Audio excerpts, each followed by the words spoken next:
উত্তরবঙ্গে যাচ্ছেন মমতা, হাসপাতালে যাবেন জখম রেল যাত্রীদের দেখতে। কাঞ্চনজঙ্ঘা এক্সপ্রেসে দুর্ঘটনার জেরে বেশ কিছু ট্রেন বাতিল করল রেল।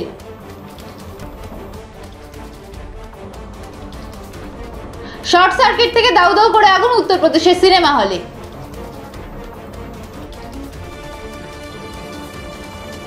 কথা রাখছেন দেব, বললেন আগামী 21শে জুনের মধ্যে 2 লক্ষ গাছ লাগাবেন।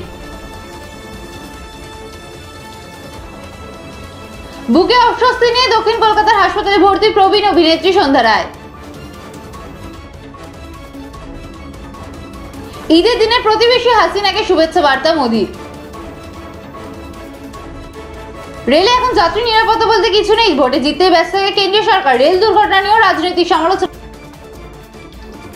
কাঞ্চনজঙ্ঘা এক্সপ্রেসে দুর্ঘটনাস্থলে ভারতের রেলমন্ত্রী অশ্বিনী বৈষ্ণব। মানিকতলার শক্তি পাণ্ডের বিপরীতে কল্যাণ চবে ঘোষণা বিজেপি। দ্বাদশ শ্রেণী পাঠ্যপুস্তকে বদলে গেল অযোধ্যার ইতিহাস, নামই নেই বাবরি মসজিদে। ফের ঝুলো